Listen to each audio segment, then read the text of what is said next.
prácticamente todos los números de astronomía, en su apartado CENI, pues va contando cosas muy interesantes y casi todos reconocemos eso. Pero hay otros aspectos que no conocéis. Él es colombiano de nacionalidad y aunque trabaja aquí ya desde hace más de casi 20 años en España, es ingeniero mecánico, pero toda su vida se ha dedicado a la astronomía en diversos aspectos, sobre todo en divulgación. Él fue director del Planetario de Medellín, como habéis podido leer en la reseña que hemos hecho, y fundador de la Red Astronómica de Colombia, la RAC. Entonces, después en España, pues trabaja ahora como astrónomo y divulgador del Observatorio Fabra, que dicho sea de paso, el Observatorio Fabra, no sé si sabéis que es el cuarto observatorio astronómico más antiguo del mundo, que tiene en Barcelona. Entonces, además se dedica a la divulgación y a la enseñanza. Entonces, él da clase también de astronomía en la UNED y en varios centros más. Ha escrito un montón de libros de diferentes temas, todos astronómicos, y entonces hoy nos va a hablar de un tema interesante que poco tratado aquí en las reuniones nuestras, que es los movimientos de la Tierra, de nuestro planeta Tierra. Si es que no le quito más tiempo y nos va a contar una charla interesante de nuestro planeta Tierra. Perfecto. Muchas gracias. Muchas gracias y buenas noches a todos. Y muchas gracias por invitarme y en particular pues a la presidenta de la agrupación, Araceli, y a Lupe, que ha sido un contacto permanente. Es la primera vez que me invitan y no tengo ningún problema, siempre se me adelanta. Y yo decía, miran a recoger, lo veía yo, lo recogen a tal hora. Perfecto, muy bien, muchas gracias, muchas gracias. Bueno, agradecido. Bueno, pues miren, no quise cambiar la diapositiva de la carátula porque esta charla la di en una de las clases con la UNED y entonces cuando terminamos el curso en la UNED siempre hacemos la despedida del curso en el observatorio y a los alumnos les gusta dar, entonces siempre les pongo esta diapositiva. Pues la quise dejar aquí para invitarlos cuando vayan a Barcelona para que subamos a conocer. El Observatorio Fabra es una caja de sorpresas, ya lo verán. 1904, a mí me toca trabajar con el telescopio, que yo hago seguimiento de NEAs, de asteroides cercanos a la Tierra, y lo hacemos, claro, lo estamos haciendo con una cámara CCD que le acoplamos a caballo al telescopio, pero la búsqueda y el seguimiento lo hacemos con el telescopio de 115 años, de manera que eso tiene su mérito porque no hay muchos telescopios de su época que estén haciendo un trabajo asiduo de este tipo de seguimiento. Bueno, eso para empezar. Y luego, sobre el tema, pues miren, este tema, lo que pasa es que me pareció interesante porque lo vi en un libro de Comas y Solá, el libro de astronomía clásico de Comas y Solá del año 32, en el que él habla de 10 movimientos de la Tierra, ya en su época, 10 movimientos de la Tierra, y pensé, bueno, los movimientos de la Tierra, y los fui poniendo mensualmente en la revista Astronomía entre los meses de marzo y diciembre del año pasado y en marzo de este año. El último, el 10º, aparecerá en marzo de este año, porque tuve que interrumpir en diciembre porque hubo un eclipse y entonces Ángel me dijo, vamos a escribir por el eclipse, vamos. Bueno, ahora en marzo aparecerá el último de los movimientos. No es en profundidad, ya saben que yo astrónomo no soy. Yo lo que hago es traducir. Pues lo pareces, ¿eh? Lo pareces. Traducir lo que dicen los astrónomos a un lenguaje sencillo. Entonces, pero es informativa. Y voy a hacerlo un poco rápido porque veremos 10 movimientos de la Tierra. Y 10 movimientos de la... ¿Cuánto tiempo tenemos? No sé. Pues una hora en principio. Pero... Bueno, trataré de ser lo más puntual posible, con una hora o un poquito más. Pero iré más o menos rápido. Pero les dejo la inquietud para que lean. Acabo de montar todo el documento de los 10 movimientos con sus imágenes y tal en esta página que aparece aquí, .bernal.webnode.es, que esa es una página en la que yo pongo mis cursos y bueno, es una mezcolanza, es una mezcolanza de cosas, pero ahí está en el apartado que dice mis escritos, y en mis escritos hay una subdivisión que se llama astronomía. Allí encontrarán los movimientos de la Tierra. Bueno, Entonces, vamos a ver qué sorpresas nos demandan, nos traen los movimientos de la Tierra. Y vamos a empezar con lo sencillo, con lo que nos enseñaban en cuarto de primaria, que la Tierra tiene rotación y traslación. Vamos allá. Mira, primer movimiento, rotación. La rotación es un movimiento complicado de, digamos, de uno ser consciente de que existe la rotación de la Tierra. Pues es tan complicado que la humanidad tardó hasta el siglo XVI para convencerse de que existe, y para probarlo físicamente tardó hasta el siglo XIX para comprobar físicamente que la rotación de la Tierra existe. O sea, no es tan sencillo como parece. Es más, podría uno sorprender. Yo a veces pienso, si hiciéramos una encuesta en la calle, callejera, ¿cuánto tarda la Tierra en dar una vuelta sobre sí misma? Estoy seguro que más del 99% de la respuesta sería 24 horas. Y es errónea. No tarda 24 horas, tarda 23 horas y 56 minutos. O sea que, pero, y si yo les digo, no, menos de 24 horas, me dicen, no, 24, porque yo lo compruebo con mi reloj o con el móvil. ¿Sabes? Pues tarda 23 horas y 56 minutos. Esa es la rotación. Si un marciano, un extraterrestre, mirara la Tierra girando como si fuera una peonza y midiera ese movimiento, le daría 23 horas y 56 minutos. 24 horas es de sola, digamos, la rotación es de estrella a estrella. Cuando un punto de la Tierra apunta hacia una estrella, da una vuelta, y cuando vuelve a apuntar a la misma estrella son 23 horas y 56. Cuando apunta hacia el Sol, da una vuelta y vuelve a apuntar al Sol, son 24.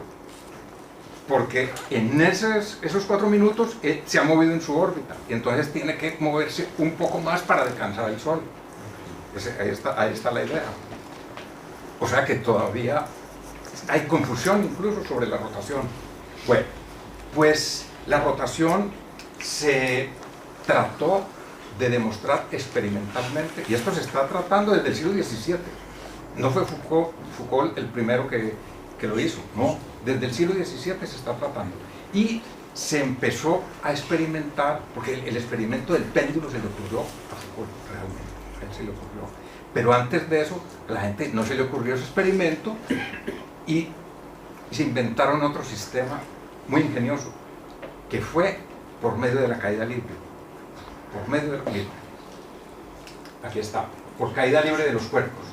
Entonces, ¿cuál es la teoría? La teoría es que si yo dejo caer un cuerpo en un pozo vertical profundo, ese cuerpo, en principio uno diría, bueno, si lo dejo caer desde el centro del pozo, caerá en el centro del pozo, en el fondo, también caerá en el centro. Pero si uno lo analiza un poco más, dice, no, no debe caer en el centro del pozo, porque la Tierra gira, y entonces en el tiempo en el que el cuerpo cae, la Tierra alcanza a desplazarse, con lo cual caerá en otra parte diferente. Y lo que pensaría uno en principio es esto, que caerá, por ejemplo, aquí está el oeste y aquí está el este, pues que caerá al oeste, porque la Tierra se ha desplazado hacia el este. Recuerden que la Tierra gira de oeste a este. Entonces, si la Tierra se ha desplazado hacia el oeste, hacia el este, uno diría, ¡guau!, cae al oeste. Pues no, tampoco no es tan sencillo de analizar así, porque miren lo que ocurre. Miren lo que ocurre. El pozo se mueve arriba a más velocidad que abajo. La cosa es que en el centro de la Tierra no se mueve, lo único que hace es girar, pero no se movería. Entonces, si el pozo se mueve arriba a más velocidad que abajo, eso lo llevaría a uno pues a pensar en que caería a este lado. Pero ¿qué pasa? Que el peso también se mueve al principio, cuando lo soltamos, con una velocidad inicial que es la misma del pozo, en su boca. Entonces el peso se mueve con esa velocidad horizontal, y como no tiene quien lo frene, conserva esa velocidad horizontal, con lo cual abajo el peso todavía lleva la misma velocidad horizontal, mientras que el pozo ha disminuido de velocidad, y eso hace que el peso caiga al este, porque cuando va abajo va más rápido que el pozo, cae al este, de manera que lo que hace es una parábola, en el fondo es un elipse, pero digamos que una parábola que lo lleva a caer al este, y eso lo sabían los teóricos. Ya en 1600 y pico se empezaron a hacer las determinaciones, pero es que las determinaciones no son nada fáciles, porque es que tenemos que ver con el rozamiento del aire, tenemos que ver con las corrientes, ya, con muchas cosas, y entonces se hicieron muchas pruebas tendientes a probar con la caída libre y no podían dar. Les daba como si la caída fuera aleatoria. Miren, mira, por ejemplo, en teoría, siguiendo la teoría de la parábola, para una profundidad de 50 metros el desvío debe ser 12 milímetros. Para una profundidad de 100 metros, 33 milímetros. Y para una profundidad de 200 metros, 90 milímetros. Ya 90 milímetros, sí, dice uno, ya sería más fácil. Sería más fácil. Pero no es tan sencillo. Pues miren los ensayos, las pruebas que se hicieron para determinar la rotación de la Tierra por medio de la caída libre. Desde 1644 empezó Mersenne, un matemático que no sé si lo conocen por los números de Mersenne, ¿ah? Y él lo que hacía era disparar balas de cañón verticales, y entonces él preveía dónde deberían caer todas a un mismo lado, por ejemplo, hacia el este o hacia el oeste. Bueno, las balas de cañón no lo he analizado para ver dónde caía, pero debían caer todas al mismo lado, y le caían aleatoriamente. Entonces él, claro, porque están los vientos, es imposible. Eso en el vacío habría sido un experimento perfecto, pero disparar balas de cañón, por pesadas que sean, hacia arriba, y aparte de eso está la desviación, por pequeña que sea, del cañón de la vertical, que no es nada fácil de mirar hacia arriba y ponerlo vertical. Bueno, en fin, lo cierto del caso es que no vio. Y miren todos los experimentos que se hicieron hasta este. En 1831 en Alemania hicieron la prueba en un pozo y se dieron cuenta de que eso no es tan fácil, de que había que refinar todos los detalles del experimento. Hicieron el experimento y dio un resultado que debía dar 28,1, dio 27,5 después de muchas pruebas. Lograron hacerlo. Y posteriormente, en Estados Unidos, ya un profesor universitario hizo una prueba de laboratorio con medidas micrométricas, con un peso pequeñito de 25 gramos o algo así, dejándolo caer desde 2 metros, pero ya con tubo de vacío, con todas digamos, con todos los detalles, para que fuera una prueba definitiva de laboratorio. Hizo 948 caídas para tomar. Y bueno, se logró medir, pero el experimento sobrio fue el de Foucault, porque ese sí es indiscutible, que se ya lo conoce. El experimento de Foucault, que es por medio del péndulo, consiste en esto: la Tierra gira. Entonces no es sino imaginarse. Me imagino que Foucault lo que hizo fue esto. ¿Qué pasa si yo me voy para el polo norte y me pongo allá con un péndulo? ¿Qué sería esto?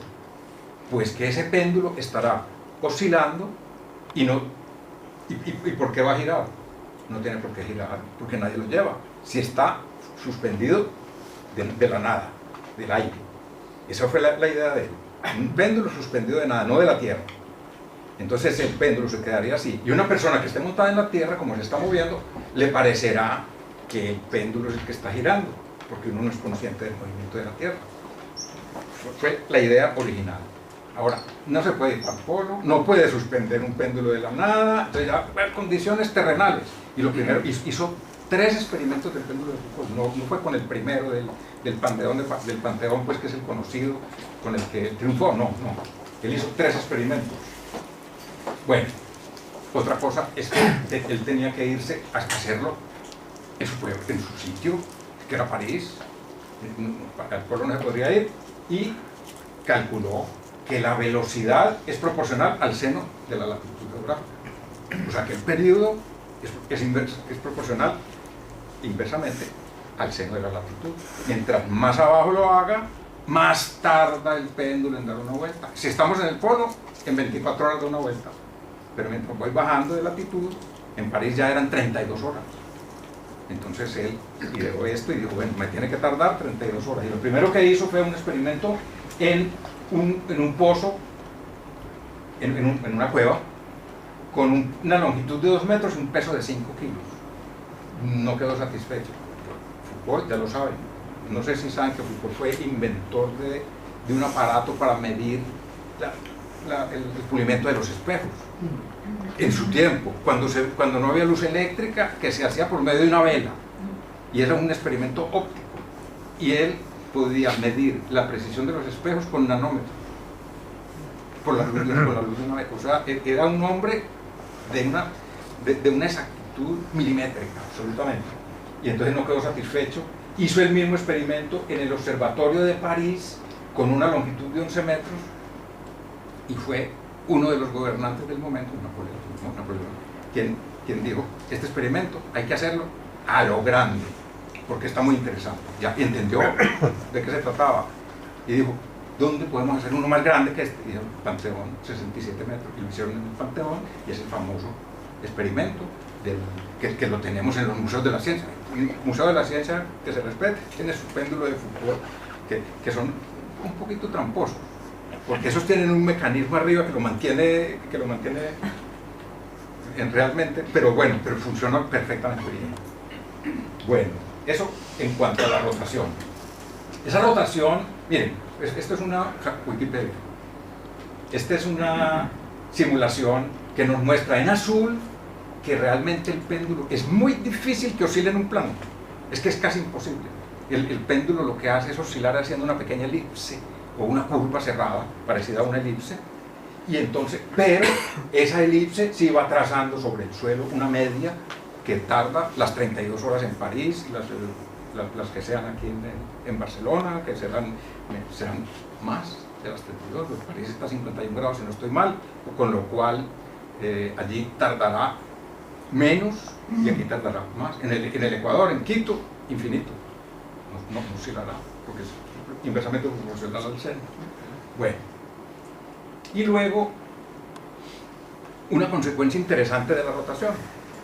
¿Cuál es la consecuencia? Pues que la Tierra se hincha en el Ecuador. Lo que nos decían cuando nos enseñaban los principios en la primaria, que nos decían, la Tierra es achatada en los polos. Pues digo yo, mal dicho, porque ya lo que está es hinchada en el Ecuador, realmente está, claro, por la fuerza centrífuga, se hincha en el Ecuador. Entonces esta sería la consecuencia, que se hincha en el Ecuador. Claro, en ese sentido los polos se achatan, ¿cierto? Pero la realidad es que es el Ecuador el que se hincha, y eso es una diferencia muy poquita. Miren que tiene 6.378 kilómetros en el Ecuador, y tiene 20 o 25 kilómetros de diferencia. Para 6.300 la diferencia es mínima, absolutamente, pero lo está, y fue una diferencia que fue calculada. Pues ¿quién iba a ser capaz de calcular cuánto era esa diferencia? Newton. Él tenía que ser. Bueno, ese sería pues como una idea sobre lo que es la rotación de la Tierra. Y el segundo sería la traslación, también de la primaria.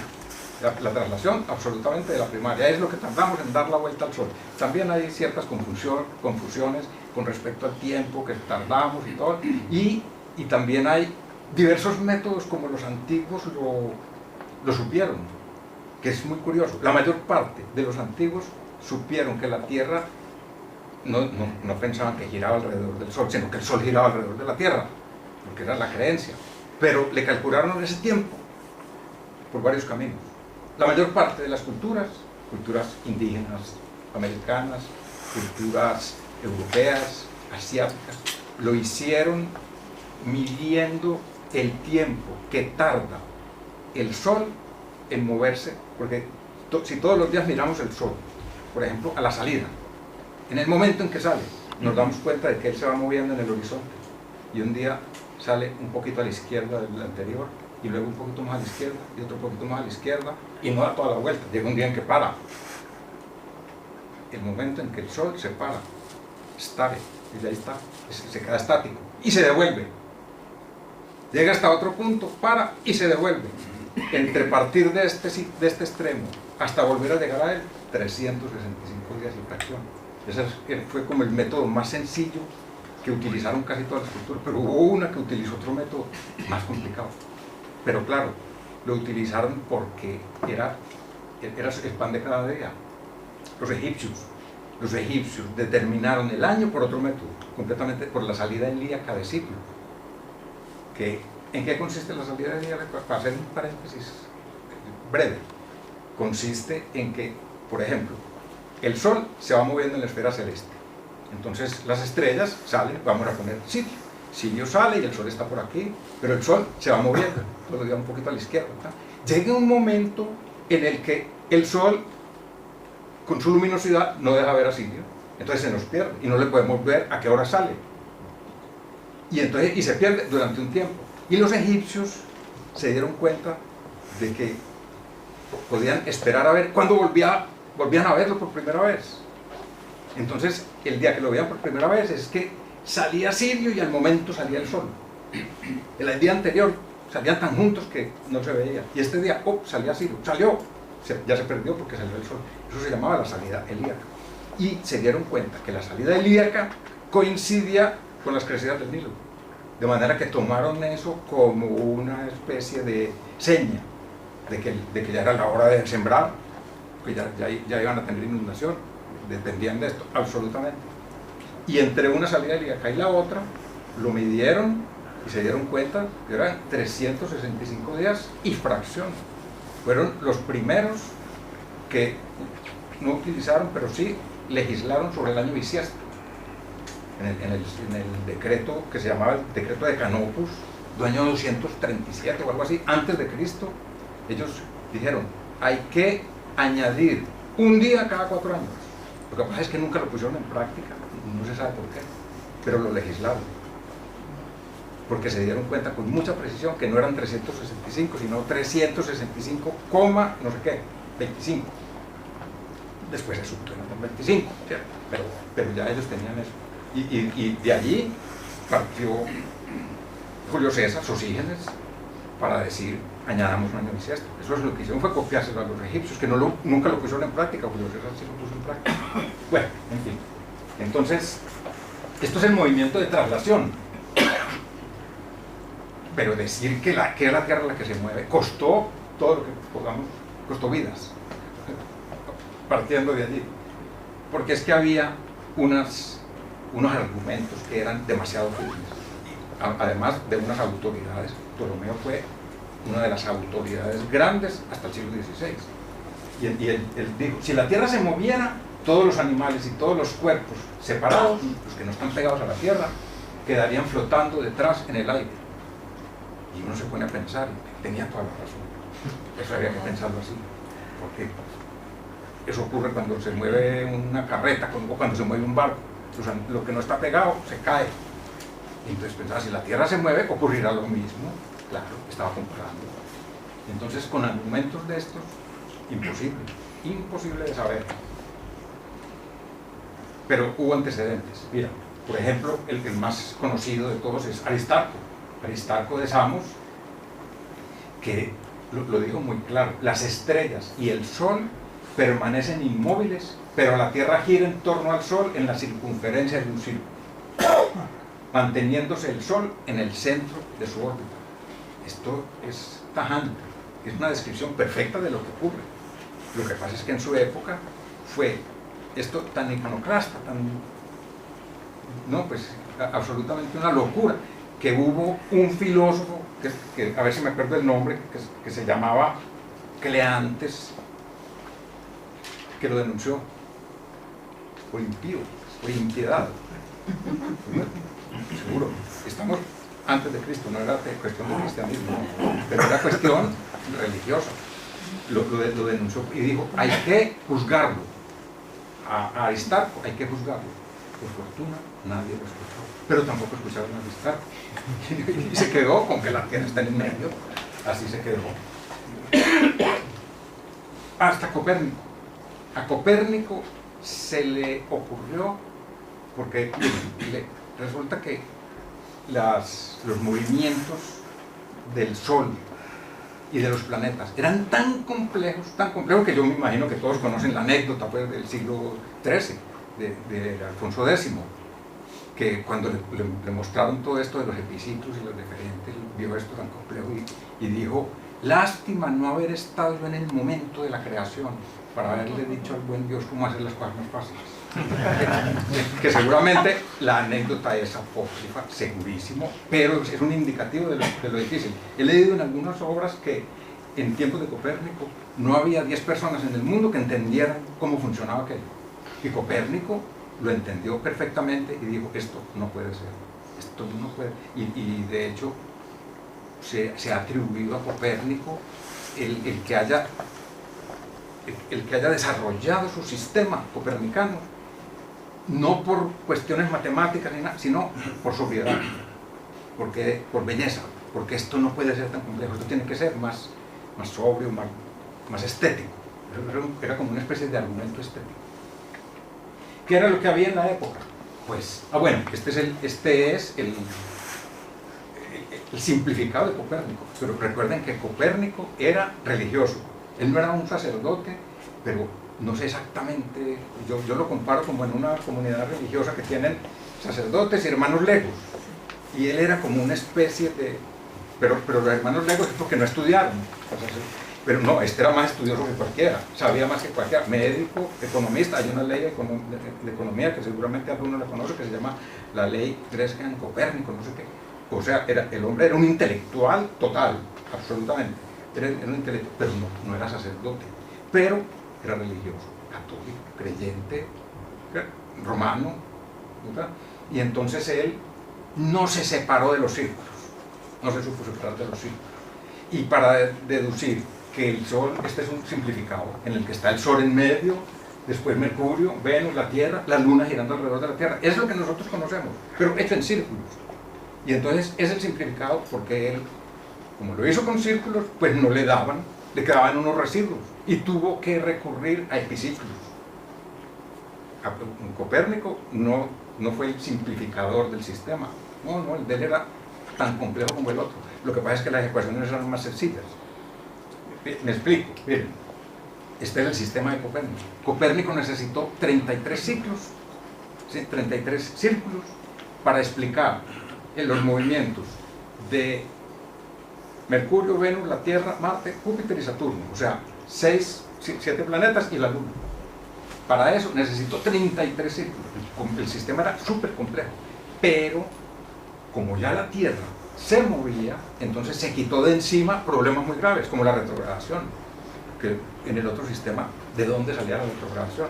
En el otro sistema, la retrogradación era un dolor de cabeza, un incordio, porque decía, para que un planeta vaya y se devuelva, ¿qué fuerza externa lo devuelve? Se necesita una fuerza externa. Desde Aristóteles se sabía que para poder cambiar de dirección se necesita una fuerza externa. ¿Y quién lo está devolviendo? En cambio aquí se convertía en una apariencia. Al moverse la Tierra, la retrogradación se convierte en una apariencia. O sea, esto simplificó mucho. Pero que sepan pues que Copérnico, miren el movimiento de la Tierra alrededor del Sol, lo expresó con 3 círculos.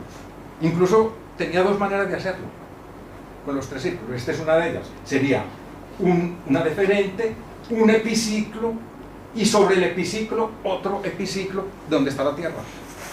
Y con esto, poniéndole los diámetros adecuados, que no debería haber sido nada fácil, y más cuando trabajaban en ese tiempo.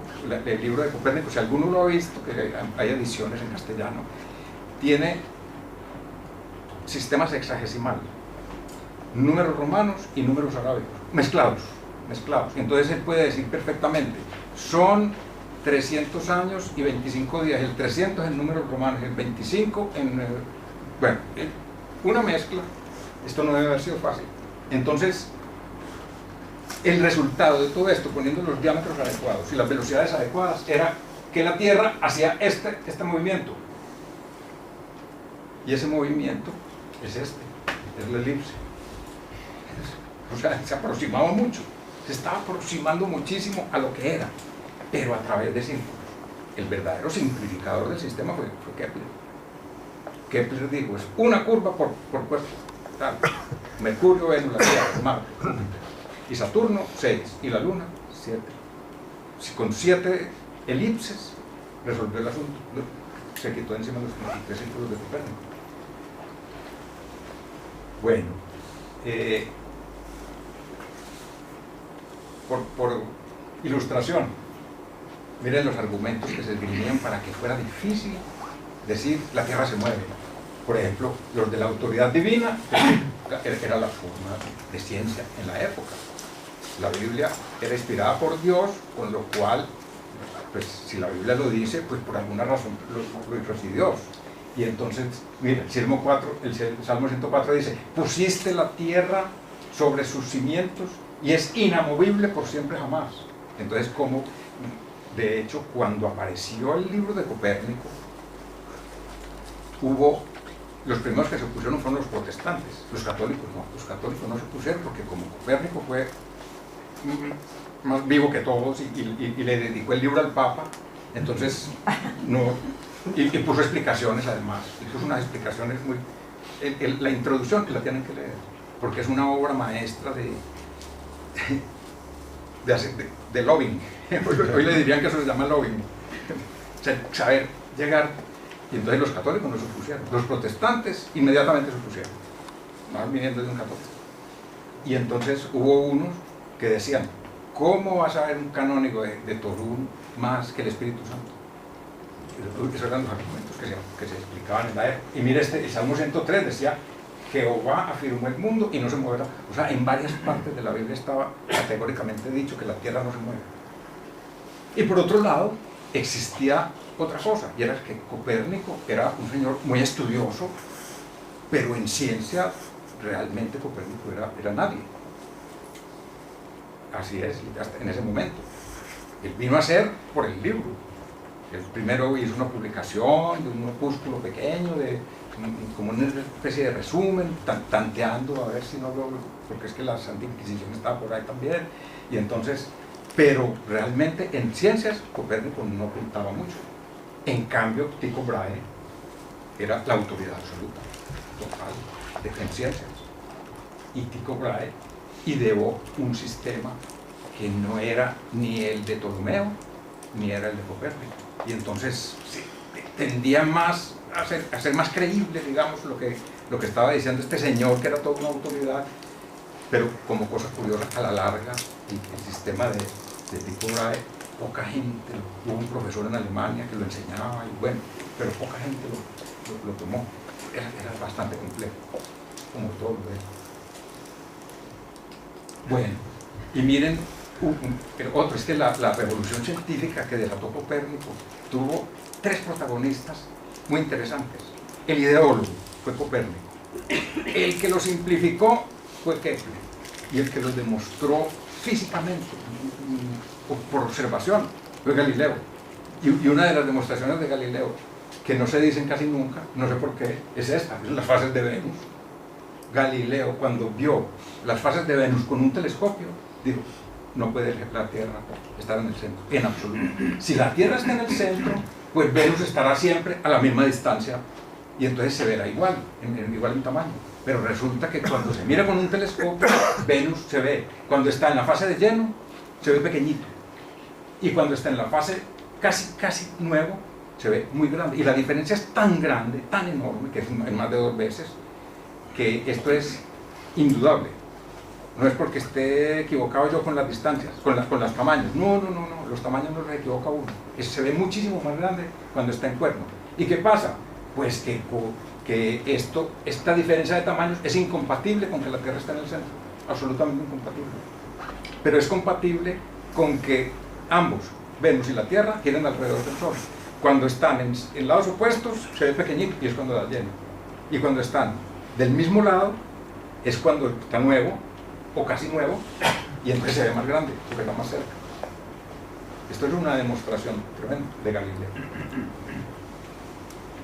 Bueno, y viene el tercer movimiento.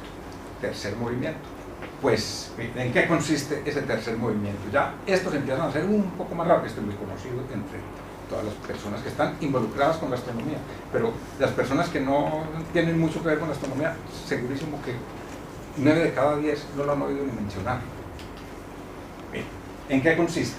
todos sabemos que existe la estrella polar, que es la cola de la Osa Menor, y esa estrella polar es polar, se llama Polaris, pero es la polar porque la Tierra al girar tiene su eje que apunta hacia ella. Entonces esa estrella está quieta en un punto, siempre la vemos en el mismo punto, día y noche. Esa es la esencia de lo que es la estrella polar, apunta. Entonces uno dice, sí, la Tierra tiene un eje y ese eje se extiende hasta el infinito y traza un punto allá donde está la estrella polar. Hasta ahí todo muy bien, pero ¿qué pasa? Que eso es ahora. Por eso aquí dice, eje de la Tierra apunta hoy a la estrella polar, pero hace 500 años, en tiempos de Colón, la estrella polar estaba a 3,5 grados del polo. O sea que la Tierra apuntaba a un punto y a 3,5 grados de distancia estaba la estrella polar. Con lo cual, para navegar por la estrella polar, la navegación era bastante imprecisa. Y Colón tuvo problemas el 13, 17 y 30 de septiembre, en la navegación del primer viaje, porque la aguja no coincidía con la estrella polar. ¿Cómo iba a coincidir?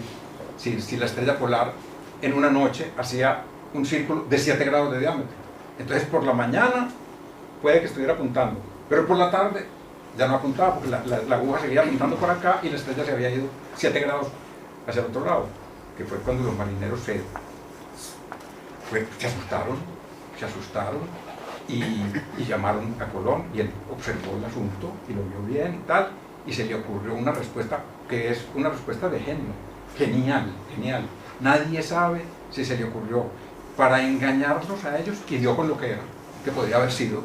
Colón era un genio del engaño, y dio con lo que era, simplemente, o es que lo sabía. Nadie lo sabe. Ahí está José Luis Comellas en su libro de las estrellas que guiaron a Colón, creo que se llama. Explica muy bien todo este pasaje. Es muy interesante para que lo busquen. El cielo de Colón se llama. El cielo de Colón del año 92. Y entonces él les respondió, no se preocupen, que la aguja no se ha movido. La que se mueve es la estrella. Lo dijo él. O sea, la respuesta más absurda que se podía dar en 1492 era esa, la más absurda de todas.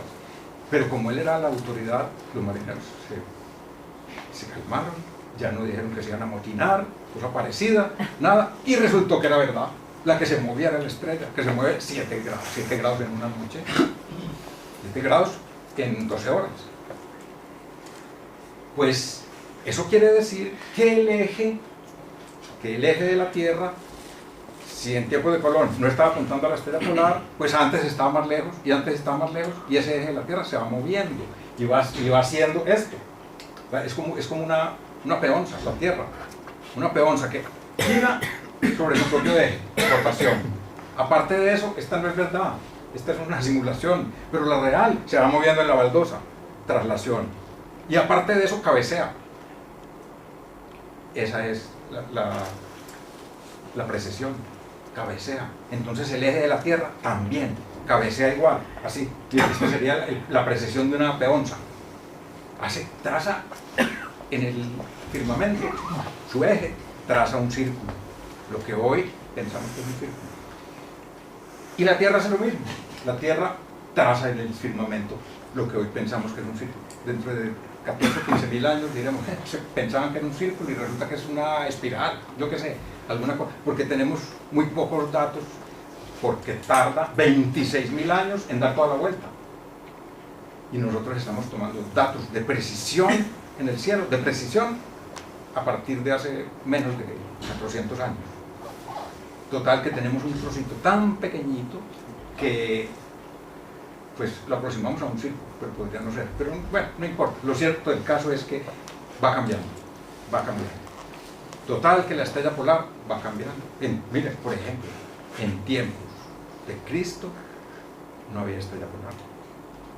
Y hay un pasaje muy interesante, hago paréntesis, espero no alargarme mucho, hago paréntesis porque es interesante. Miren, en tiempos de Cristo no había estrella polar, y entonces a Julio César lo mataron en el año 44, antes de Cristo, o sea, muy cercano al tiempo de Cristo, no existía la estrella polar. Y Shakespeare escribió su obra que se llama La tragedia de Julio César. Y en la tragedia de Julio César él cuenta toda esa historia del asesinato, cómo el adivino le dijo que se cuidara de los hijos de marzo, en fin, todas estas cosas, cómo llegaron al Senado su hijo putativo y los amigos y le pidieron un favor, porque él había desterrado al hermano de uno de los amigos. Y entonces él les responde: yo soy firme como la estrella polar que mantiene su lugar en el firmamento. Responde. Pues resulta que esa respuesta es errónea, porque en tiempo de Julio César no existía estrella polar, pero en tiempos de Shakespeare sí. Y Shakespeare, que no sabía de astronomía, no tenía por qué saber eso. Yo pienso que esa estrella polar había estado toda la vida. Bueno, detalles curiosos.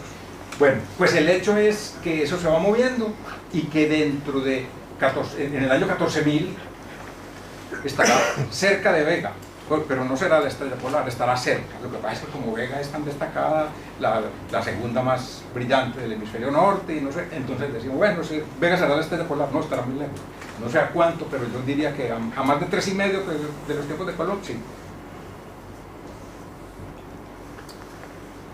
Y bueno, aquí en el año 14.000 después de Cristo. Bueno, y miren, aquí está, este sería el círculo que hoy suponemos que es. Aquí está todo el círculo, aquí está Polaris a un ladito del plano, y observen en ese círculo la curiosidad, es que no ha habido estrella polar desde hace 5.000 años, desde esta, que Tuban, la alfa de Draco. Esa es la última estrella polar que hubo, hasta la nuestra. Otro paréntesis, una curiosidad es que hoy, que no necesitamos una estrella polar, porque tenemos los GPS y tenemos otros sistemas, es cuando la tenemos más precisa.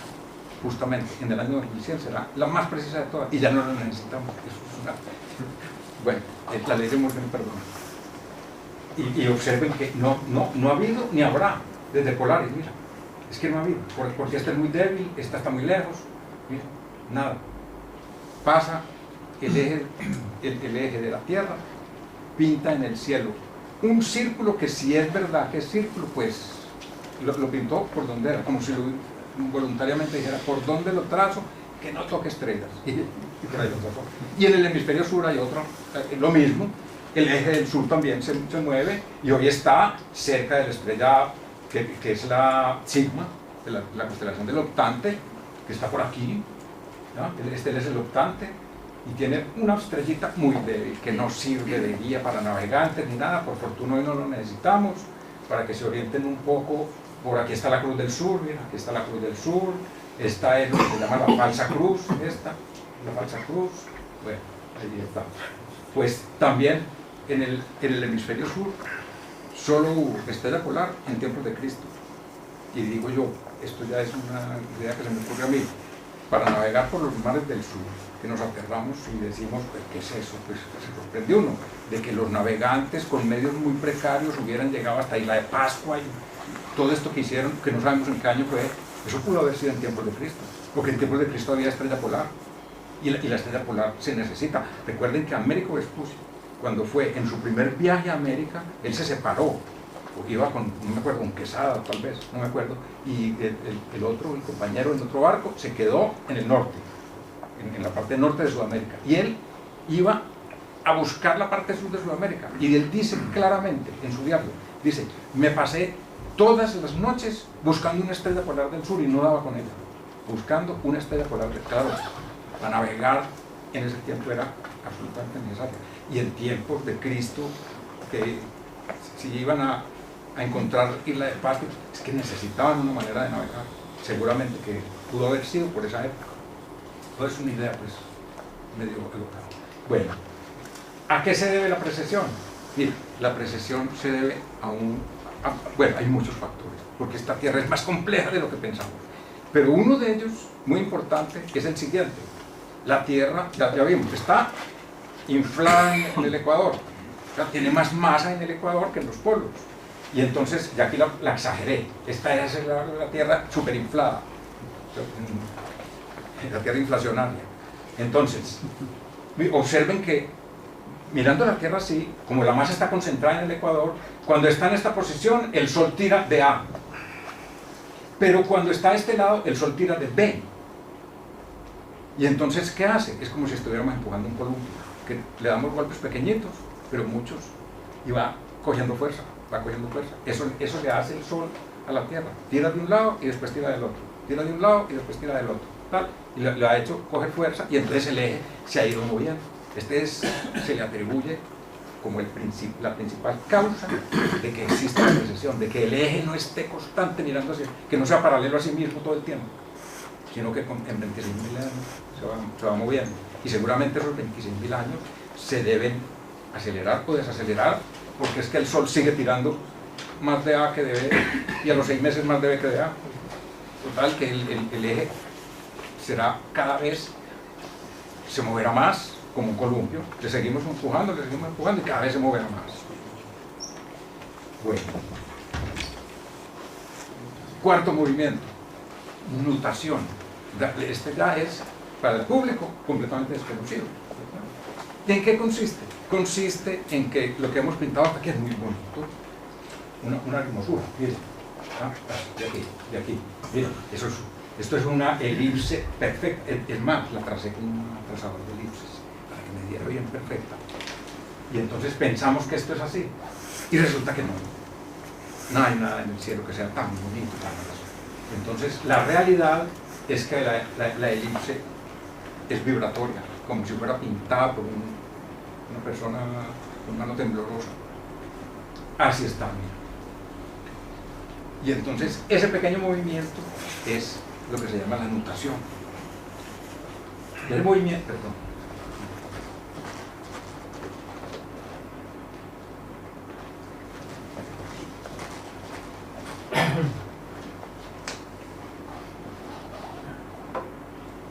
Bueno, y ese movimiento tiene un periodo aproximado de 18 años.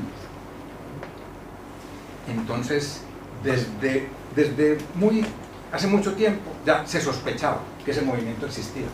El primero que lo descubrió fue este señor, que fue el tercer astrónomo real de Inglaterra, que él estaba estudiando la aberración de la otra cosa completamente diferente, y le quedaron unos residuos, y estos residuos son un movimiento, son una vibración que tiene la Tierra en esa elipse o en ese círculo de la precesión.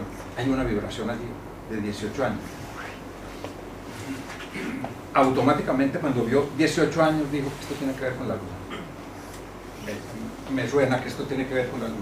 Gente muy, digamos, muy aguda para hacer interpretaciones, que es lo más trabajoso. Difícil de todo es hacer interpretación. Descubrir los cuerpos celestes es relativamente fácil, pero interpretar bien es muy complicado.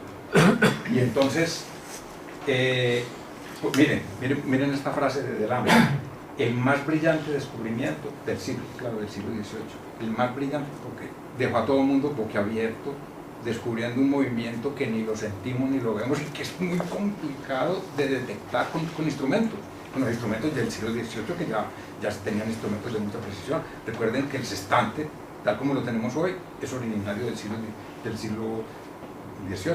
O sea que, bueno.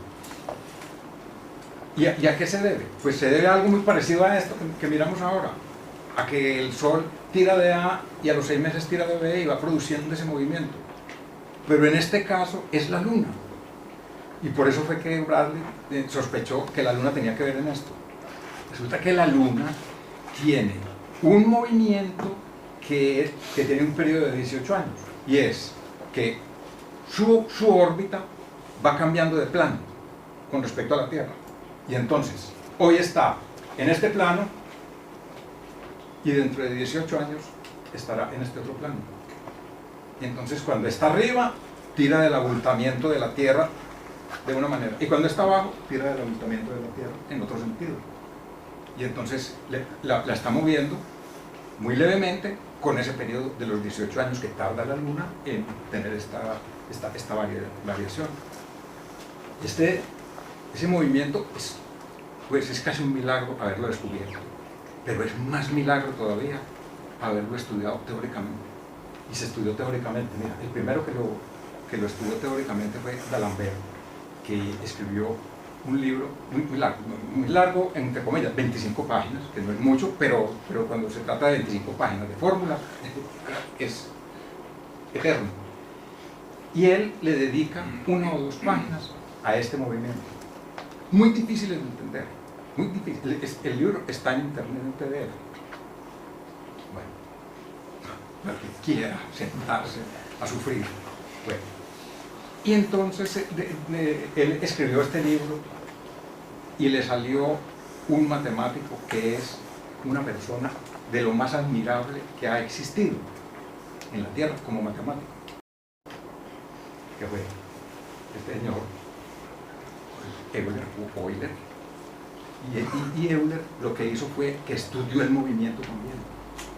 Piensen que, digo que es de los más extraordinarios. En una revista americana de matemáticas hicieron hace, ¿ahora qué? Menos de 10 años, una especie de encuesta a los suscriptores de la revista y a las personas que quisieran enviar. ¿Cuáles son las 10 fórmulas matemáticas más extraordinarias que se han inventado hasta ahora? Claro, ahí estaba E igual MC2 y tal. Las 10. Y de las 10, 3 eran de Euler. Entre ellas creo que la primera, que no sé si la recuerdan, la digo sin explicaciones, que es E, la base de los logaritmos neperianos, E elevado a la I, pi igual 1. Los 4 números más trascendentales que tiene la matemática, la E, la I, raíz de menos 1, que es los números imaginarios, el pi y el 1. E a la I pi igual 1, es increíble. Una fórmula, y tiene muchas cosas. Tienen que leerlo, aunque sea por curiosidad, la vida de Euler. Bueno, pues este señor escribió una página sobre el movimiento de notación, tan sencilla, tan clara, tan fácil de entender, que se armó una pelea entre él y D'Alembert, a pesar de que Euler le da el crédito. Él dice, a mí se me ocurrió escribir esto porque leí lo que escribió D'Alembert, o sea, le da el crédito, pero dos cosas completamente diferentes. Bueno, y añadir que como la luna no es sola, porque también existen los asteroides, las lunas de los planetas, lo que no conocemos, que está por allí flotando y a veces lo descubrimos y otras veces pasa de largo, todo eso, pues estas sinusoides tan bonitas que hay aquí tampoco son tan bonitas, tienen vibraciones de segundo orden por aquí. O sea, cada cosita de estas es esto, pero está compuesta de una serie de vibraciones porque hay otros cuerpos que alteran también tiran de ese abultamiento de la Tierra en menor cuantía, y esto sería como una especie de fractal. Podríamos seguir, o sea, son otros movimientos, los estoy contando dentro del mismo, pero son otros movimientos de la Tierra. Miren que cuando miren sobre la nutación se van a encontrar en el internet, que no sé qué porcentaje, pero creo que algún día conté por curiosidad 100 páginas, 100 dibujos, y me encontré con que el 60% está errado, porque ponen la rotación de la Tierra en el mismo sentido y es en el sentido contrario. Claro, miren que este va en un sentido y este va en otro, son en sentido contrario. La precesión va en sentido contrario de la rotación de la Tierra, por curiosidad. Bueno, quinto movimiento, no tiene nombre, entonces se me ocurrió, bauticemos este movimiento, por hacer un poco de diversión, bauticémoslo, y entonces se me ocurrió ponerlo, variación. ¿En qué consiste? Bien, es muy sencillo. La Luna tiene unos movimientos que son muy complejos, más complejos de lo que uno piensa. Por ejemplo, miren este, que es el eje mayor de la elipse. Nosotros la pensamos como una elipse alrededor de la Tierra. La realidad es que la Luna es un planeta con la Tierra. Hacen la misma órbita y van intercambiando. Ahora está la Tierra más cerca del Sol y después está la Luna más cerca del Sol y después la Tierra, y van intercambiando, van haciendo esto.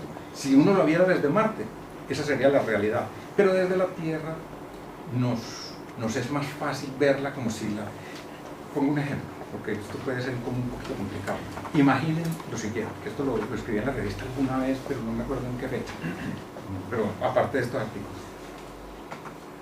Miren esto, piensen en una competición de ciclismo de las que hacen en pista, que son persecución, en las, por ejemplo, persecución por equipos, un equipo de dos contra otro equipo de dos, este parte de este lado de la pista y este de este.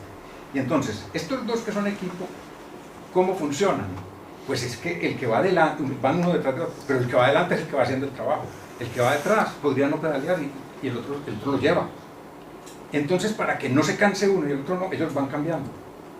Entonces está este aquí y este aquí. Van. Después este se queda y este pasa. Van. Este se queda y este pasa. Y van haciendo esto. Entonces me imagino yo una hormiguita que está en el casco de uno de los dos, mirando. Y él va mirando y va mirando al compañero. ¿Y qué dirá la hormiguita? Ese compañero gira alrededor nuestro, porque lo va viendo que pasa por aquí y va para atrás, pasa por aquí y va para atrás, y dice, va, gira alrededor nuestro. Y para ella es muy fácil ver el mundo así, ver que el compañero gira alrededor de nosotros, el ciclista con el que yo voy. Pero ¿qué diría una persona que está en las graderías?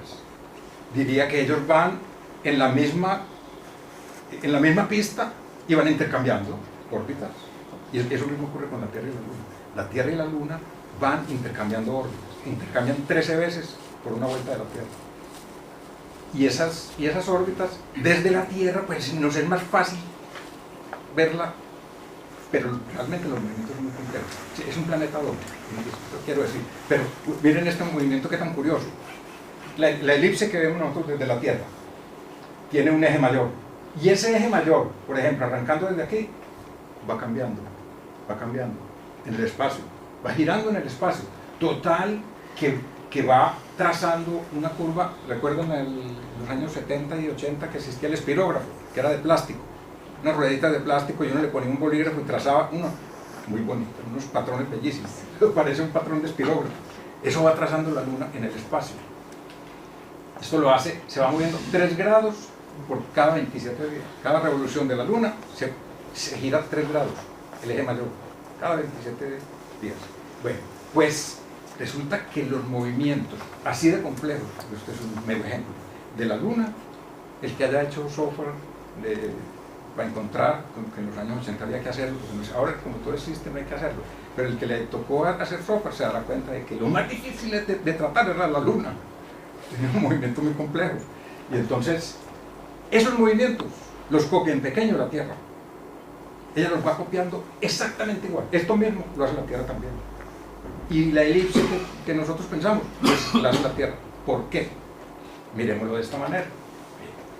¿Recuerdan la romana? La romana tiene un peso muy grande, un punto de equilibrio y un peso pequeño. El peso pequeño está a una distancia grande del punto de equilibrio, y el peso grande está a una distancia pequeña del punto de equilibrio, ¿cierto?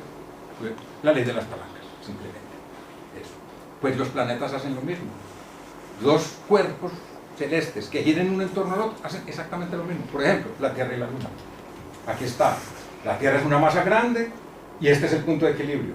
La Luna es una masa pequeña y está muy lejos del punto de equilibrio. Entonces, ¿qué pasa? Pues que no es que la Luna gire alrededor de la Tierra, no, es que gira alrededor de este punto, que se llama el baricentro. Gira alrededor, y la Tierra también gira alrededor de ese punto. La Tierra va haciendo esta órbita alrededor del baricentro y la Luna va haciendo esta otra alrededor del baricentro.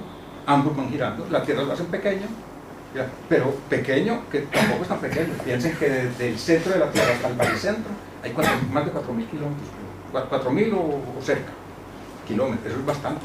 Quiere decir que la órbita es de 8.000 kilómetros de diámetro, es casi del tamaño de la Tierra, que se puede calcular muy fácil, porque se sabe que la Tierra pesa, tiene una masa de 81 veces mayor que la de la Luna, con lo cual la masa de la Tierra es a la masa de la Luna como 81 es a 1, y se puede encontrar B y A, porque A más B igual 82. En fin, es hacer una matemática de 2 ecuaciones con 2 incógnitas, y encuentra uno cuál es la distancia A y cuál es la distancia B. Esos son 4.000 kilómetros de radio. Eso lo hace la Tierra. Y entonces es un movimiento, pero físico y real. Nadie lo trata. que tanto que ni nombre le ponen, llamémoslo variación, porque es del punto baricentro. Ese es el otro. Bueno. Y viene el sexto movimiento. Dime. Sí, eso de que nadie lo trata me ha llegado a mí al alma. Yo pertenezco al grupo Viña de aquí y ese movimiento lo estudiamos y le llamábamos zarandeo.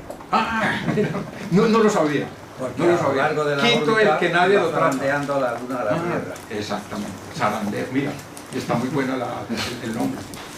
Y el otro fue inventado simplemente por ponerle alguno, pero no dice nada. Zarandeo dice lo que es.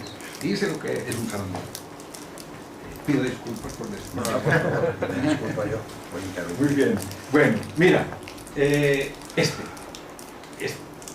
casi que zarandeo. O sea, pero le dicen bamboleo. Casi lo que bamboleo del Chandler. El bamboleo del Chandler es un movimiento también curioso. Imaginemos lo siguiente. Imaginemos que nos vamos para el Polo Norte y que descubrimos que en el Polo Norte el eje de la Tierra, en todos los 90 grados de latitud, el eje de la Tierra existe físicamente, no es imaginario. Hay una varita ahí que sale. Nosotros vemos la varita de sal y uy, ahí es el Polo Norte. Ahí si ponemos el GPS marcará 90 exactos, muy bien. Nos vamos a dar una vuelta, a cazar osos polares por allí, o qué sé yo, y regresamos, pues la varita se habrá movido. Se habrá movido.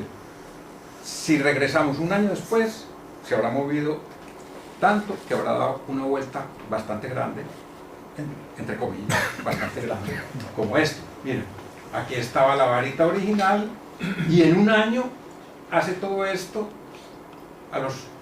en menos de un año estará por aquí y luego en un año estará aquí, muy cerca, pero no en el mismo punto. Entonces, este movimiento, todo ese circulito, que es casi un círculo, pero totalmente deformado, es lo que se llama el bamboleo de Chandler. Esto fue descubierto por un señor, creo que era un meteorólogo tal vez. Bueno, él trabajó en Harvard con las chicas que eran las calculadoras humanas, antes de que las consiguieran todas chicas. Ustedes saben lo que pasó en Harvard, ¿no? Que tenían estudiantes, hombres, como calculadoras humanas, que tenían habilidad y les gustaba, tal. Y el director se dio cuenta, cruel, para este tiempo, pero era su época, se dio cuenta que si cambiaba a los chicos por chicas, se podía pagar la mitad, y entonces podía contratar el doble, y lo hizo, y tenía lo que se llamaba el harén de Pickering, se llamaba Pickering. Bueno, pues este muchacho fue, Carlos Chandler se llamaba, fue calculista humano, ¿verdad? Y se retiró de eso y él se dedicó a los negocios, a otros tipos de negocios y siguió siendo aficionado a la astronomía con tanto éxito que tiene cráter en la luna. Y él descubrió esto que se llama el bamboleo de Chandler. Descubrió que el eje se mueve y hace lo que en su tiempo, me imagino, porque estamos hablando del siglo XIX o principios del XX, me imagino que él pensó que llegaba al mismo punto. 433 días dura en dar toda esa vuelta. Pero ese bamboleo es, mira, 433 días. Ese bamboleo de Chandler realmente no llega al mismo sitio, sino que llega a un sitio, es como si fuera haciendo espirales. En los siguientes 433 días hará esto y caerá por aquí. Y en los siguientes caerá por aquí y se va moviendo. Se va moviendo. De tal manera que en total lo que hace es una serie de espirales que van bajando y el polo se va moviendo a una velocidad tan elevada de caracol que desde 1900 hasta durante todo el siglo XX se movió 14 metros. Pero lo bonito es ser capaz de medir una cosa como esta. Moverse 14 metros en 100 años, ya saben lo que es, son unos centímetros por año. Y los son capaces de leer. Eso es un éxito total de las ciencias y de la técnica, tener instrumentos para ser capaces de leer una cosa tan pequeñita como esta. Y entonces todo esto es lo que llaman, esto aparece en la literatura como por Hody, que es todo este movimiento, que es el resumen del bamboleo de Chandler, que es un movimiento anual, que aparece como por Hody. Bueno. ¿A qué se debe la razón? La razón del bamboleo de Chandler no se sabía hasta hace muy poco. Creo que siglo XXI con seguridad, pero menos de 10 años se vino a descubrir a qué se debe. Y entonces, porque de ahí ya pudieron hacer la modelación, no recuerdo el nombre de la persona que logró hacer el modelo de ordenador, se debe a la presión de los mares en el fondo, porque la corteza terrestre, aunque es muy gruesa y puede tener en ciertos sitios 200 kilómetros, y uno dice, una roca de 200 kilómetros, es que es rígida, total, bastante flexible. Luego hay partes que son 60 o 70 kilómetros, entonces es bastante flexible. Y la presión de los mares sobre el fondo produce una deformación de la corteza. Y entonces esa deformación es la que está produciendo el bamboleo. Y entre otras cosas, claro, como el fondo se está moviendo, es evidente que la superficie refleja ese movimiento, y entonces la superficie del mar se mueve. Y se produce la única marea que no se debe a causas extraterrestres, sino a causas endógenas de la propia Tierra, una marea de 6 milímetros. Se sabe ya que se produce en los océanos una marea de hasta 6 milímetros debido a esos movimientos del fondo marino. Esto, pero les digo que es bastante nuevo esto. Bueno, luego viene otro movimiento que también tiene su historia, que es, me imagino que habrán oído mencionar, el APEX. El APEX ya tiene que ver con un movimiento que no es propio de la Tierra, sino propio del conjunto en el que la Tierra se mueve, en el que la Tierra vive, que es el sistema solar. Y el Sol se mueve dentro de la galaxia, lleva su movimiento propio, independiente de las otras estrellas. ¿Por qué lo lleva?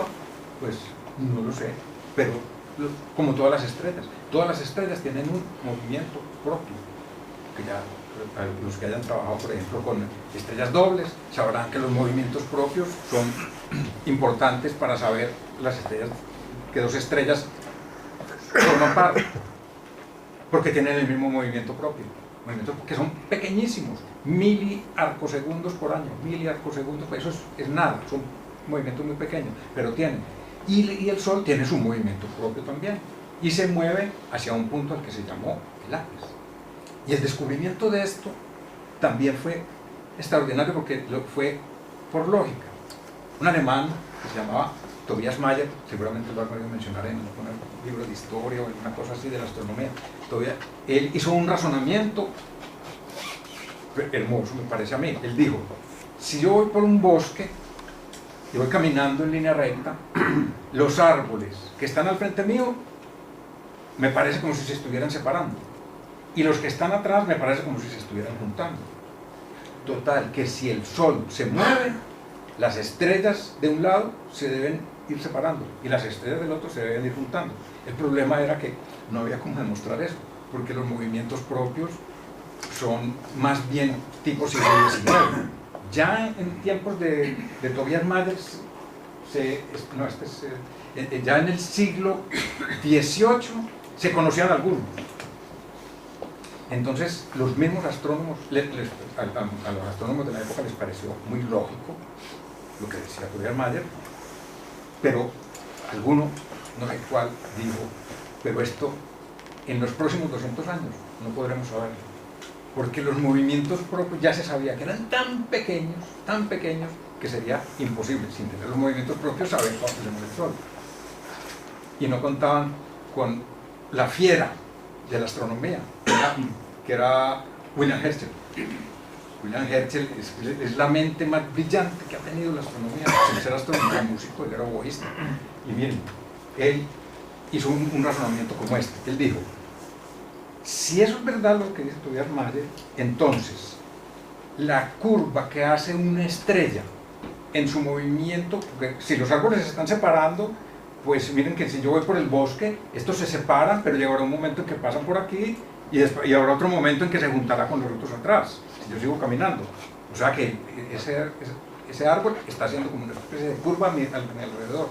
Entonces él dijo, si esto es verdad en las estrellas pasarán del punto hacia el que me dirijo, pasarán por un punto intermedio, no me acuerdo cuál es el punto intermedio en este momento, y volverán, determinó 3 puntos, y pasarán por el punto del que vengo. Tenía 2 puntos y un tercero que se me escapa en este momento, pero en el documento podrán ver cuál es. Y entonces estudió las estrellas poquísimas a las que se les conocía el movimiento propio en la época. Entiendo que lo hizo con Sirius y Arcturus, porque es que no se conocían muchos movimientos propios, porque Sirius y Arcturus habían fijado posiciones desde tiempos de Ptolomeo, hacía 1800 o 1900 años, o bueno, mucho tiempo, 1500 tal vez, años. Y entonces se conocía cuánto se había movido la posición que dijo Ptolomeo en el siglo II después de Cristo y la posición que conocemos ahora. Todo eso es lo que se ha movido. Él utilizó eso como movimientos propios y calculó y dijo, pues el punto de llegada, o sea, el ápex, creo que fue el que le puso el nombre, está en la constelación de Hércules. Eso llamó mucho la atención de todos los astrónomos y entonces empezaron a buscar cada que se encontraba un movimiento propio, entonces venía otro astrónomo y calculaba de nuevo el ápex y tal, y se calcularon muchas veces los ápex. Mira, estos son cálculos de ápex a partir de Herschel. Todo esto son cálculos hasta el año 1906. Los cálculos que se hacían, hoy se hacen por métodos distintos, porque es que hoy se pueden conocer ángulos en el cielo con unas precisiones de millonésimas de grado. Esto ya es una cosa, entonces se conocen, y prácticamente todas las estrellas tienen movimiento propio, que podría ser una estadística fácil para encontrar no es tan fácil, no es tan fácil como parece, pero se podría hacer una estadística para encontrar el ápex. Estos son ápex, y todos más o menos dan por las mismas partes. Ahí están el 1, el 2, el 3, entre las constelaciones de la Lira y de Hércules. Allí más o menos están todos. Hoy se sabe que ese ápex está aquí, justamente entre, mira, aquí está Vega, aquí está, esta es la constelación de Hércules, por aquí estaría el gran cúmulo de Hércules, en fin, ahí está, y este sería el ápex, y al contrario en el hemisferio sur, pues el sitio de donde venimos es el antiápex, y se sabe que el Sol se puede calcular ya, porque ahora sí hay datos para calcularlo, viaja a 20 kilómetros por segundo hacia el ápex. Es un movimiento, y ahí va la Tierra, es un movimiento de la Tierra, lo lleva pegada del Sol, pero lo lleva. Miren que los movimientos hasta el anterior a este son todos propios de la Tierra. Si la Tierra desapareciera, desaparecerían los movimientos también. En cambio, de este en adelante, si la Tierra desaparece, el movimiento continúa, pero la Tierra lo lleva también. Bueno, otro movimiento, el giro de la galaxia. Es que el universo no está quieto, nos parece tan tranquilo, tan silencioso, tan quieto cuando lo miramos por la noche. Y es un hervidero, no está quieto en nada. Pues la galaxia se mueve también, tiene varios movimientos. Y uno de ellos es el giro de la galaxia. Miren, nuestra galaxia se parece, vista en planta, se parecería un poco a esta. Hoy se cree que es una espiral barrada, como esta, en fin, con 100.000 años luz de un lado al otro, y vista de canto se parecería a esta otra, que tiene sus nombres, están en el escrito, están los nombres, que no recuerdo, y el Sol estaría en un punto intermedio, por aquí. Pues esa galaxia gira, el giro se puede medir viendo cómo es el comportamiento de las estrellas extremas de la galaxia. Esto se ha medido y sabemos que la galaxia a nuestra distancia tarda 250 millones de años en dar una vuelta. Sabemos cuánto es la velocidad que llevamos por el giro de la galaxia. Mira, nos movemos a 700 kilómetros por segundo debido al giro de la galaxia. Piensen que la órbita de la Tierra se mueve alrededor del Sol a 30 kilómetros por segundo. Esto es más de 10 veces, más de 20 veces el 30 por 2, ¿sí? Más de 20 veces el giro que hace la Tierra alrededor del Sol en velocidad.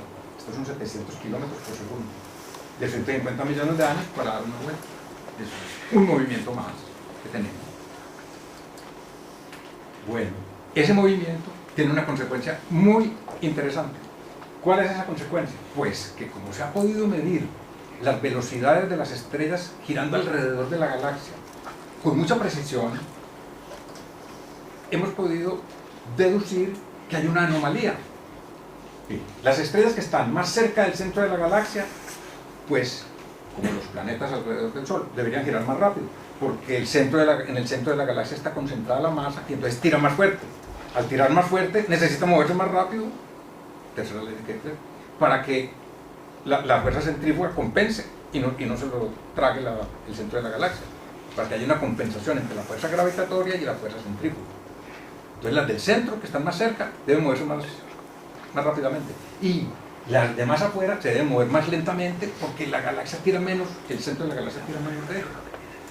Pues, midiendo las velocidades de las estrellas, se ha descubierto que no, que estas van a una velocidad y estas pueden ir a una velocidad muy parecida, nada de más pequeña, no cumple la tercera ley de Kepler, para nada, no se cumple. Y entonces dicen, ¿por qué no cumple la tercera ley de Kepler? Debería cumplirla. Bueno, es lo único que conocemos, a lo mejor habrá otra, pero dentro de lo que conocemos salió de allí el concepto de materia oscura. Dice, tiene que haber una materia que no vemos y entonces no la estamos tomando en consideración para calcular esa masa del centro de la galaxia, es una materia que no vemos. Y ahí salió el concepto de materia oscura que viene desde los años 30. Es que ya se empezaba a sospechar en los años... Creo que esto es de Fred Zwicky, me parece que se llamaba el que sacó por primera vez ese concepto de la materia oscura. Pero miren qué consecuencia tan interesante tiene el movimiento de la Tierra con su sistema solar, dando vueltas alrededor de la galaxia, que ha tenido como consecuencia el que se descubra, o por lo menos se postule, que existe una materia que no vemos. Bueno, y luego el noveno movimiento, que es hacia el gran atractor. Puede haber otros movimientos, pero ya salto a este. ¿Qué es lo del gran atractor? Pues resulta que la Tierra pues está en el sistema solar está en la galaxia, y la galaxia está en el grupo local de galaxias. Y el grupo local de galaxias se mueve también, tiene un movimiento.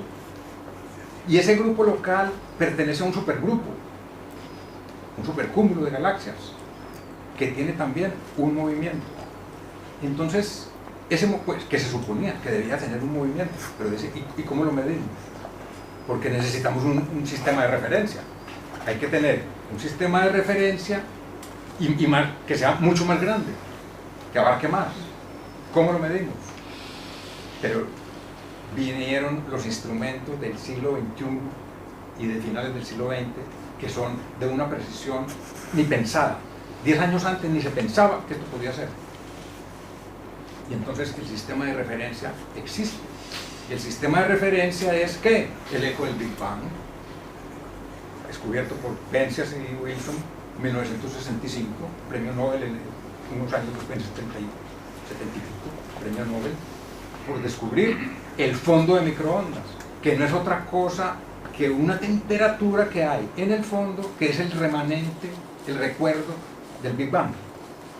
Entonces ese se puede usar como referencia.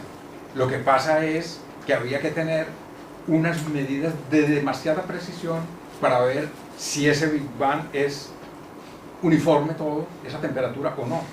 Y resulta que, miren lo que ocurre, que con el COBE, que tampoco es el más, después del COBE vino el WMAP, el COBE dio unas medidas de temperatura del fondo de microondas con una precisión de 3 milésimas de grado.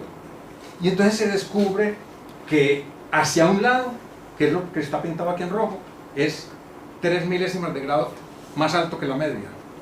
Y hacia el otro lado, que es lo que está pintado en azul, el universo es 3 milésimas de grado más bajo que la media. Y entonces dicen, bueno, ¿y a qué se debe eso? Que para un lado sea 3 milésimas de grado más, y para el otro lado 3 milésimas de grado menos. Entonces dice, eso es movimiento de todo el universo hacia un punto. Y entonces, como no se sabe qué es ese punto, ni por qué se mueve hacia allá, ni nada, es que no se sabe nada, es el gran atractor, así se llama, el gran atractor. Y entonces lo que sucede es que como si hubiera un medio interestelar, que llamaban los griegos el éter, como si existiera, y se comprime por el movimiento hacia un lado, entonces se calienta un poco y se expande un poco hacia el otro lado y entonces se enfría, como si existiera eso. Es que nadie está muy seguro de lo que es, pero ya saben, mire que la distribución es, por cierto, muy uniforme, la medida de esas temperaturas. Entonces ahí tenemos el movimiento, no sabemos a dónde va, llamémoslo así, el gran atractivo. Ese es el 9. Y el último es más, digamos que sería más propio de geólogos que de astrónomos, porque no es un movimiento astronómico, es un movimiento geológico. Ese es el que aparecerá ahora explicado muy someramente, porque yo de geología sé, pues, casi sé. Entonces, ¿qué es el movimiento del polo? Pero me pareció interesante que lo mencionemos, aunque sea para después referenciarnos y buscar sobre él, el movimiento del polo magnético, porque ahora se está hablando del polo magnético, y hace 4 días hubo una decisión que se tomó sobre el polo magnético, muy interesante. ¿En qué consiste eso? Mira, movimiento del polo magnético terrestre.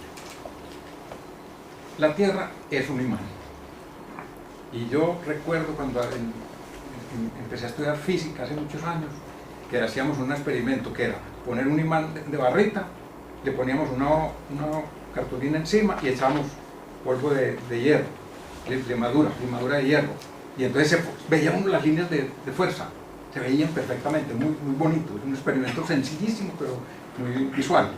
Y entonces en la Tierra existe lo mismo, en la Tierra existen las líneas de fuerza que van de un polo magnético al otro, que esas líneas de fuerza, bueno, forman el campo magnético, y eso es lo que nos protege de las partículas dañinas que vienen del Sol. Aquí se forman 2 huecos que son los responsables de que por ahí penetren partículas y nos formen unos espectáculos muy bonitos, que son las auroras polares. Por ahí se caen, por las partículas que se cuelan por esos 2 huecos. Entonces la Tierra es un imán, pero ese imán no está orientado igual que el eje de giro de la Tierra. Aquí el eje de giro es el amarillo y es vertical, y el imán está girado 11,5 grados con respecto al eje de rotación. El eje del imán girado 11,5 grados con respecto al eje de rotación de la Tierra. Hasta ahí eso es muy bonito, lo siguen, lo están... Pero ¿qué ocurre? Que este punto no es constante, el punto donde está el polo del imán, ni el de abajo tampoco, no son constantes, se van moviendo lentamente. Y eso lo descubrieron desde mediados del siglo XIX, ya se sabía que se mueve. Bueno, desde mediados del siglo XIX descubrieron dónde estaba. Dijeron, esto está en tal punto. Y durante lo que siguió del siglo XIX, más o menos estaba en el mismo punto, porque es que no es fácil determinarlo con precisión.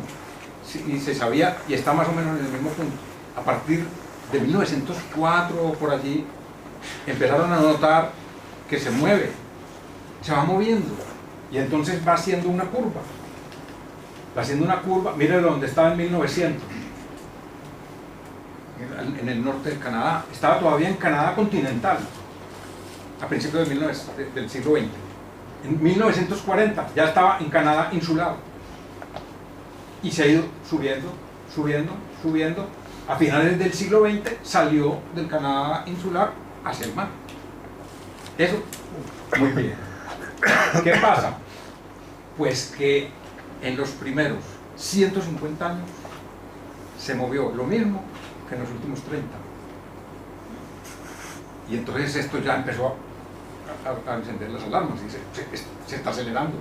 En este momento, miren dónde va, en este momento está aquí, en el punto más cercano al polo real de la Tierra, el polo de giro, y va hacia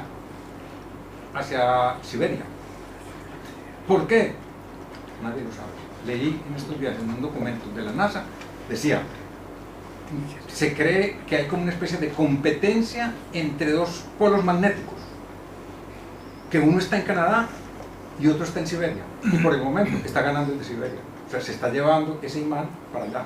El imán, entre otras cosas, se crea porque en el centro de la Tierra hay Una parte que es sólida, de hierro, de ferro, níquel, pero hay otra parte que también es conductora de la electricidad, de hierro y níquel, que es líquida. Entonces se mueve, y ese movimiento es un generador de Tesla, un generador de electricidad y de magnetismo. Y entonces, pues el hecho es que se está moviendo. Y esto se está moviendo y muy bien, se averigua por qué está llegando así, por qué va a llegar a Siberia y qué es lo que lo averiguarán algún día. Pero el problema más real es que eso tiene consecuencias para todos nosotros, para cada uno de nosotros tiene consecuencias. ¿Por qué? Porque los teléfonos móviles y los GPS y todo, ¿verdad?, se orientan siguiendo el polo magnético. Entonces hay dos asociaciones en el mundo, una que es norteamericana y otra que trabajan, como cosa curiosa o rara, trabajan de la mano, otra es en inglesa, que ellos determinan dónde está el polo con mucha precisión y tienen estudiosos que van, barcos que van, bueno, en fin, y determinan dónde está y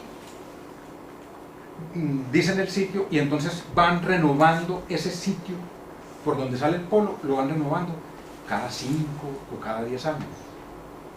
Y entonces ahora lo habían hecho en el año, creo que 2015, y suponían, habían determinado dónde estaba, y suponían que podían, sin cometer mucho error, en los GPS tienen un software que tiene que ver con ese punto, para poderse orientar, para hacer la corrección hacia el polo real de la Tierra. Y entonces suponían que esto iba a durar hasta el 2020, que en el 2020 volverían a hacer corrección. Esto es parecido a las coordenadas ecuatoriales, que las van cambiando cada 50 años, esto las cambian cada 5 años. Y las entidades encargadas de eso son estas dos. Pues ahora se aceleró tanto que tuvieron que adelantar la corrección, y la hicieron este mismo mes. Ahora a finales de enero o ahora a principios de febrero hicieron la corrección. Tuvieron que adelantarla, lo que era para el año 20, porque lo que empezó siendo 4 kilómetros por hora, ya a mediados del siglo eran 15, y a finales del siglo 55 kilómetros por hora, el movimiento. O sea, se ha acelerado tanto que tuvieron que cambiar los estándares, y ya no lo corregirán cada 5 años, sino que lo tendrán que corregir cada 2 o 3. Tendrán que hacer las correcciones. Esto que van a ver aquí me llegó ayer, que lo produjo la Agencia Espacial Europea hace 4 días, el 8 de febrero. Y entonces esta es como de donde sacan el algoritmo para que, dependiendo de dónde está uno en la Tierra, su GPS le diga dónde está el polvo. Entonces mire que no es tan sencillo, porque no es mirar hacia un punto. Nada, no es mirar hacia un punto. Tiene que, la brújula mira hacia un punto y resulta que ahí no es donde está. Hay que hacer corrección dependiendo del sitio de la Tierra. Entonces este es otro movimiento que tiene la Tierra por dentro y que es el 10º, que no me atrevo a hablar más de él porque ya se vuelve tan especializado que meteré la pata. Ahora no, ahora porque no sé, pero ni a escribir en la revista porque meteré la pata sería difícil. Entonces los dejo con esto, 10º movimiento de la Tierra, y con eso termino.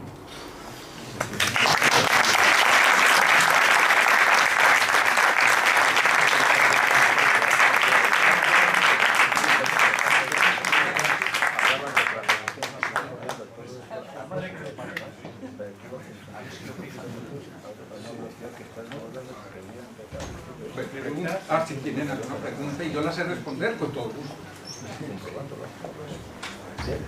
En la página web que nos ha indicado ahí, puede bajar Sí, directamente la información. Sí, está en PDF. En la página web donde les indico es poner la página web, que es .bernal.webnode.es, y allí buscar el apartado que dice mis escritos.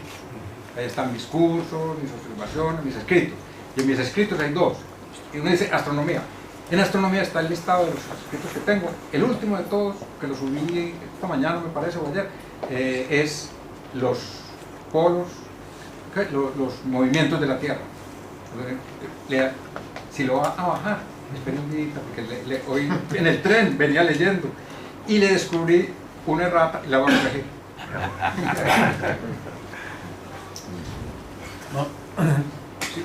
Yo quería hacer no una pregunta, sino un comentario, porque además tiene relación con la geología, en la que usted ha dicho que no era su fuerte precisamente, ¿no? Y es que yo creo que hay, primero, la deriva continental tiene que estar produciendo irregularidades, no digo ciclos, ¿no? Porque eso parece que es bastante poco previsible, ¿no? Pero las diferencias de densidades... las placas. Sí. Las diferencias de densidades que hay, ¿no? Porque los océanos se asientan sobre placas basálticas que son mucho más densas que el granito, que es sobre lo que se asienta los continentes. Eso tiene que estar produciendo más la deriva que hay, tiene que estar produciendo ciclos complicadísimos en unos rangos de tiempo pues geológicos, ¿no? Y lamentablemente la geología está tan en mantillas que probablemente podamos descubrir en los próximos años algunos fenómenos pero muy sorprendentes, relacionados también con lo del polo. Claro. Seguramente. No, es que falta mucho, es que esto tiene lo que dijimos al principio, como un fractal. Segundo orden, tercer orden, cuarto orden, no sabemos hasta dónde llega, porque son tantas las variables que entran. Bueno, específicamente la geología o sea, si comparamos nuestro conocimiento del medio en el que nos movemos, ¿no? En distintos aspectos, ¿no? La biología, realmente en la geología tenemos un retraso espectacular. O sea, es decir, todavía existen dos escuelas sobre el origen del petróleo, es decir, si es biótico o abiótico. Y seguimos ahí desde Mendeleev, que fue quien abrió el melón de la escuela, vamos a decir, ruso-ucraniana, ¿no? Que sigue en pie. Es decir, que en el mundo occidental tenemos la idea súper clara de que el petróleo es de origen biológico, y en cambio en la escuela rusa y ucraniana, que bueno, pues medio mundo está en esa tesitura, siguen hablando de un origen abiótico producido por fenómenos geológicos y por ende una energía renovable. Claro, la diferencia de enfoque es brutal, pero esas dos armas siguen ahí en pie, aunque nosotros estamos en un lado y no somos muy conscientes de que está... Es decir, es espectacular, ¿no? Entonces, claro, ahí tiene que haber muchos efectos pequeños, en grandes rangos de tiempo, que pasan desapercibidos. Sí. Bien, bueno, a ver. El movimiento de zarandeo que nos ha comentado Alberto, entiendo que es equivalente al que tiene lugar entre los planetas y las estrellas, que se usa en los métodos de velocidad radial, ¿no? Para detección de planetas extrasolares. El movimiento de los dos alrededor del baricentro, sí, claro, provoca el vampiro. Claro, exactamente. Es el mismo, ¿no? Es el mismo. Se ve, puede ser, o que se vea ir y venir, y entonces ya tendría que ser con efecto Doppler, o que se vea mover de lado a lado, pero es a eso se debe, a que giren alrededor de un baricentro. Me olvidó mencionarlo, pero muy buena la anotación. Sí. Yo añadiría un punto jocoso, y es que viendo cómo está esto, la declinación magnética en Madrid es nula. Podemos apuntar los telescopios con la brújula.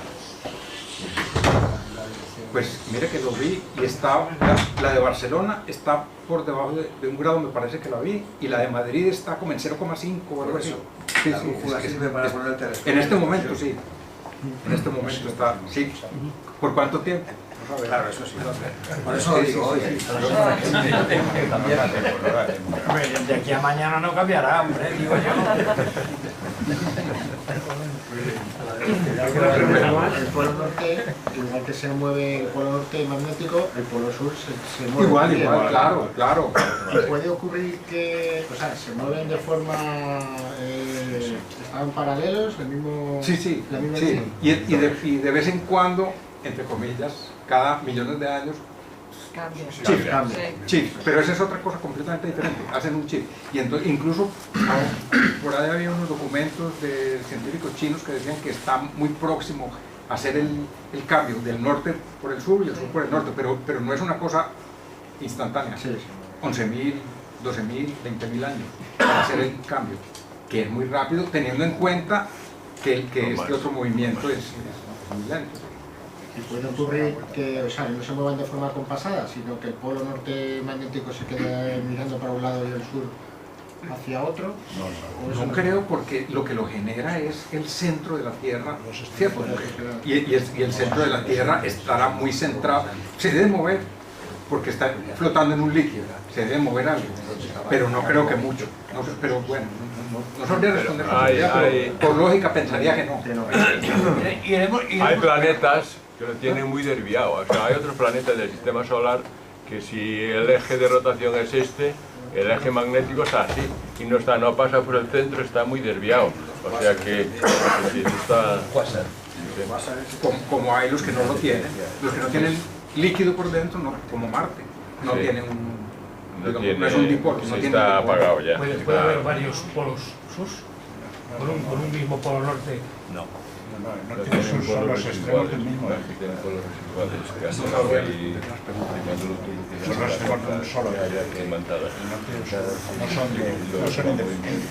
Es que no lleva algo de polos sur, unas zonas en el Atlántico, unas zonas que dificultan la navegación aérea, unas zonas Sí, hay como que hubiera dos polos, un polo norte, pero a lo mejor varios polos sur. No lo sé. sí, es una anomalía magnética que hay ahí. No, hay muchas. Pero eso, hay muchas. Esas Sí, que está en la gorda. hay unos planos de curvas que los polos, eso va variando. O sea, un poco se ve ahí, o sea que no están todas las retas, esas líneas enfocando al polo norte, están variando. Y entonces hay mapas donde en el centro del Pacífico pues va por un sitio, pero luego se va desviando y es que eso es muy complicado. Es que claro, tampoco el manto y la corteza terrestre no es uniforme, es totalmente variable. Lo que sí parece que del análisis de las dorsales marinas, donde se ha ido viendo la cambios, conmutación de los polos, sí que ya hemos sobrepasado y con creces el periodo. O sea que Estamos a punto. tiene que llegar en cualquier momento, no muy lejano desde el punto de vista geológico, tiempo geológico. Bueno, pues tenemos 15 de donde ya, porque ya no así que le damos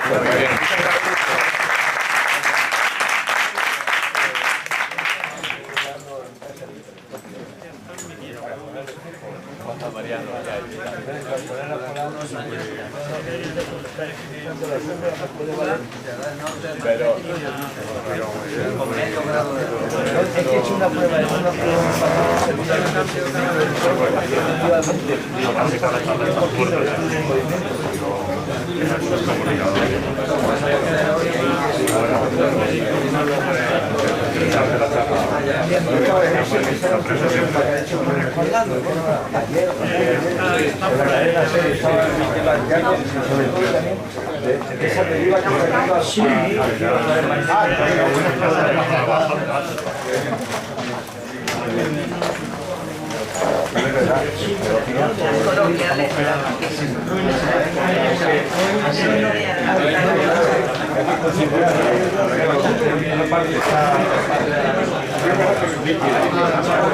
preguntar